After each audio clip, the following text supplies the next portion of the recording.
Morning vibes തുടരുന്നു. ഒരു വേനൽ മഴ പോലും കിട്ടാത്ത സാഹചര്യത്തിൽ കടുത്ത പ്രതിസന്ധിയിലായിരിക്കുകയാണ് മലപ്പുറം കോഴിക്കോട് അതിർത്തിയായിട്ടുള്ള ഈ കക്കാടംപൊയിലിലെ വാഴ കർഷകർ. വെയിലേറ്റ് വാടി വീഴുന്ന വാഴകളിലെ മൂക്കാത്ത കുലകൾ അത് വെട്ടി വിൽക്കാൻ ശ്രമിക്കുകയാണ് ഇവരിപ്പോൾ.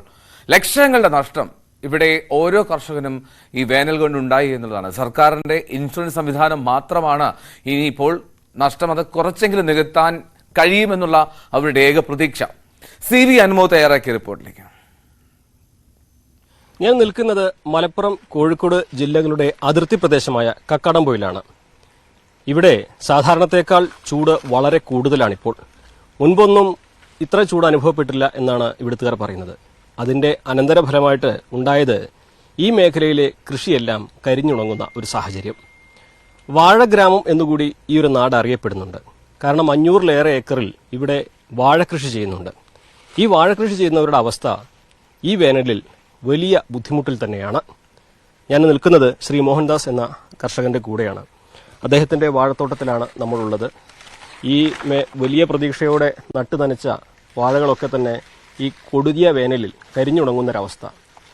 അതുകൊണ്ട് തന്നെ പല വാഴകളും വാടി വീണത് വെട്ടിമാറ്റുക, ഈ കായക്കുലകളൊന്നും ഒന്നിനും പറ്റാത്ത ഒരവസ്ഥയിലേക്ക് മാറിയ സാഹചര്യമാണ് നമുക്ക് ഇവിടെ കാണാനാകുന്നത്. ഇത് ഇദ്ദേഹത്തിന്റെ മാത്രം അവസ്ഥയല്ല, ഈ മേഖലയിൽ കൃഷി ചെയ്യുന്ന വാഴ കർഷകരെല്ലാം തന്നെ ഈ ഒരു പ്രതിസന്ധി നേരിടുന്നുണ്ട്. നമുക്ക് അദ്ദേഹത്തോട് ചോദിക്കാം, ഈ ഒരു സാഹചര്യം മുൻപ് നേരിട്ടിട്ടുണ്ടോ? ഇല്ല, എൻ്റെ ഓർമ്മയിലില്ല. ഇത്രയും ചൂട് വന്നൊരു വർഷം ഉണ്ടായിട്ടില്ല. ഞാൻ 25 കൊല്ലത്തോളം കൃഷി ചെയ്യുന്നു, വാഴ കൃഷി തന്നെ. പക്ഷെ ഇന്ന് വരെ ഇങ്ങനെ സംഭവിച്ചിട്ടില്ല. സാധാരണ കാറ്റടിച്ച് വാഴയൊക്കെ പോകുന്നുണ്ട്, പക്ഷെ ഉണക്ക് വന്നിട്ട് ആദ്യമായിട്ടാണ് പോകുന്നത്. പിന്നെ ഇൻഷുർ കൃത്യമായിട്ട് കിട്ടുകയാണെങ്കിൽ തന്നെ ഞങ്ങൾക്ക് സമാധാനമാണ്. പക്ഷെ അത് 2 കൊല്ലമായിട്ട് ഡിലേ ആണ്. 21 പൈസയാണ് ഇപ്പോൾ വന്നത്, പൂർണ്ണമായിട്ട് കയറിയിട്ടില്ല. ഇവിടെ ഇപ്പൊ എത്ര ഏക്കറിലെ ചേട്ടൻ വാഴ നട്ടെ? എങ്ങനെയാണ് ഇവിടേക്ക് വെള്ളമൊക്കെ എത്തിക്കാനുള്ള? വെള്ളം ഞാൻ ഇവിടുന്ന് 1.5 കിലോമീറ്റർ അപ്പുറം നോസിട്ടേക്കുന്നത്. മോട്ടർ അടിക്കുകയാണ്, പമ്പ് ഹൗസ് ഉണ്ട്, പെട്ടെന്ന് വെള്ളം അടിക്കുന്നു. പക്ഷെ വെള്ളം അടിച്ചാലും വെള്ളം നിന്നും ഇപ്പൊ 2 ദിവസം കൂടുമ്പോൾ കിട്ടുന്നത്. അത് 10-100 വാഴയ്ക്ക് പിടിച്ചെടുക്കാൻ കിട്ടും, അത്രേ ഉള്ളൂ. ഇത് 2500 വാഴ. 2500 വാഴ. അപ്പൊ എനിക്ക് അതിന് മാക്സിമം 700 കൊല വെട്ടിക്കുണ്ടാവും. 700 കൊല കിട്ടിയിട്ടുണ്ടാവില്ല. അതിന്റെ ഇരട്ടിയോളം ഇവിടെ പോയി കഴിഞ്ഞു. ഇനിയിപ്പോ അതിന് അത്രയും കൊല ഇല്ലല്ലോ നിൽക്കുന്നേ. ഇത് ഈ വാഴ വാടി വീഴണം. ഇത് വെള്ളം പിന്നെ മഴ ഇപ്പൊ ഈ സമയത്ത് നോക്കി വാഴയില്ലേ, ഇത് ചുങ്ങി പോവാ, വെള്ളം വലിഞ്ഞു പോവാ. പിണ്ടി അങ്ങോട്ട് ഉണങ്ങി കഴിഞ്ഞാല് കൊലയിട്ട് വീഴും. പിണ്ടി ഉണങ്ങിയാൽ തന്നെ കൊല നന്നാവില്ല, കാരണം വെള്ളം വലിക്കണല്ലോ. അത് നടക്കില്ല. അപ്പം വാഴ ഓട്ടോമാറ്റിക് ഒടിഞ്ഞോട്ട് വീഴും. അപ്പൊ ഈ കൊലയുള്ള വാഴയാണെങ്കിൽ മൂക്കാതെ വീഴും.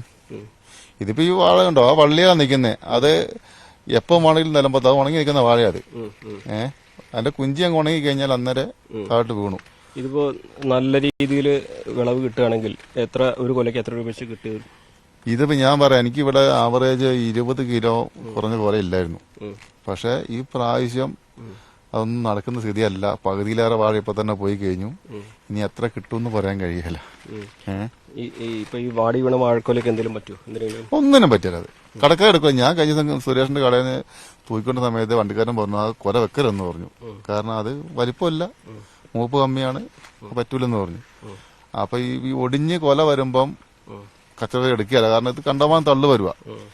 അപ്പൊ അവര് നല്ലത് നോക്കി എടുക്കുള്ളൂ. കർഷകന് ഇത് കിട്ടപ്പോരൊന്നുമില്ല.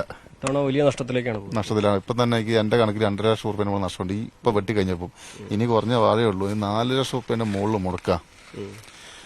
അതിന് എത്ര കിട്ടുമെന്ന് അറിയില്ല. ഇൻഷുറിന്റെ പൈസ എല്ലാം കിട്ടിയാലേ ഉള്ളൂ. ഇടയ്ക്ക് മഴ കിട്ടിയിരുന്നെങ്കിൽ ഒരു മഴ എങ്ങനെ കിട്ടിയിരുന്നെങ്കിൽ വെള്ളം ഉണ്ടായേനെ, ഈ നനം നിന്നാൻ അന്തരീക്ഷത്തിൽ തണുപ്പ് നിൽക്കുമല്ലോ. ഇവിടെ അത് നിൽക്കുന്നില്ല. കക്കാടംപൊലി എന്നൊക്കെ പറഞ്ഞ എല്ലാവരും ഓർമ്മയിൽ നല്ല മഞ്ഞ് നിറഞ്ഞ മലബാറിന്റെ ഊട്ടി എന്ന് അറിയപ്പെട്ടിരുന്നേ. പക്ഷെ ഇപ്പൊ അങ്ങനെയല്ല, സ്ഥിതി മാറി. കാലാവസ്ഥ വാഴ കൃഷിക്ക് നല്ല അനുയോജ്യമായിരുന്നു അല്ലേ? പക്ഷെ ഈ വർഷം ഈ ചൂട് ഭയങ്കര എല്ലാവർക്കും, എനിക്കെന്നല്ല, ഇവിടെ കൃഷി ചെയ്ത ഭൂരിപക്ഷം ആൾക്കാരുടെ സ്ഥിതി തന്നെ. 99% പേരും കൃഷി പൊടിഞ്ഞിരിക്കുകയാണ്. കൃഷി വകുപ്പിനെ അറിയിച്ചോ ഈ ഒരു സാഹചര്യം? അവർ വന്ന് നോക്കി. അവര് കഴിഞ്ഞ ദിവസം കൃഷി ഓഫീസർ വന്നു, ജില്ലാ ഓഫീസർ വന്നു, ADM ഒക്കെ വന്ന് നോക്കിയിട്ട് അവർ ഫോട്ടോ ഒക്കെ അവര് മാക്സിമം ചെയ്യുന്നുണ്ട് കേട്ടോ. അവർക്ക് ചെയ്യാമെന്ന് അവർ ചെയ്തിട്ടുണ്ട്. പക്ഷെ എനിക്ക് സർക്കാർ നമുക്ക് ക്യാഷ് കിട്ടിയാൽ മാത്രമേ നമുക്ക് അടുത്ത കൃഷി ഇറക്കാൻ കഴിയുള്ളൂ. ഇൻഷുറൻസ് എത്ര കിട്ടുക സാധനം? ഒരു വാഴയ്ക്ക് കൊലച്ച വാഴയ്ക്ക് 300 രൂപ കിട്ടും. അപ്പൊ അത് കിട്ടിയാലേ കിട്ടിയെന്ന് പറയാൻ പറ്റുള്ളൂ. കിട്ടിയാലും നഷ്ടം നികത്താൻ പറ്റുമോ? ഇല്ല. ഞാൻ പറഞ്ഞ 4 ലക്ഷം ഉറുപ്പിന്റെ മുകളിൽ ഇപ്പൊ നിലവിൽ നമുക്ക് മുടക്കുണ്ട്. പിന്നെ ഈ പണിക്കൂലിയും കാര്യങ്ങളും, ഇനി കൊലവെട്ടി വണ്ടിക്കൂലി എല്ലാം അത് വേറെയും വരും.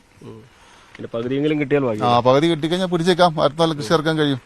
നമുക്ക് വേറെ ഫീൽഡിലെ നമുക്ക് ശരിയല്ല, വാഴകൃഷിയാണ് മെയിനായിട്ട് ചെയ്യുന്നത്. ഇനിയിപ്പോ ഒരു മഴ പെയ്താലെങ്കിലും അത് വേറെ ഇല്ല, ഇനി ഒരു മഴ ഇത് മൊത്തം ഒടിഞ്ഞു പോകും. കാരണം ഈ വാഴ ഇങ്ങനെ വാടി നിൽക്കുമല്ലേ, മഴ കിട്ടിയാൽ ഇത് വെള്ളം ആർത്തിയോടെ വലിച്ചു കുടിക്കും, അതുകൊണ്ട് ഈ തണ്ട് ഒടിഞ്ഞു വീഴും. അതാണ് വാഴേന്റെ സിസ്റ്റം. മറ്റുള്ള ഇതുപോലല്ല, വാഴ പെട്ടെന്ന് ഒടിഞ്ഞു വീഴും. കാരണം വാടി നിൽക്കുന്നതുകൊണ്ട് തന്നെ ഇത് പെട്ടെന്ന് വലിക്കും. വെള്ളം വലിച്ചാൽ പെട്ടെന്ന് ഒടിഞ്ഞു വീഴും. ചുരുക്കം പറഞ്ഞാല് നമുക്കിനി ഇൻഷുറൻസിൽ മാത്രമാണ് പ്രതീക്ഷ. അതെ, അത് കിട്ടിയാൽ മാത്രമേ പിടിച്ചിരിക്കാൻ കഴിയൂ. അപ്പൊ എന്റെ മാത്രമല്ലോട്ടോ, എല്ലാ വാഴകൃഷിക്കാരുടെ അവസ്ഥ തന്നെയാ.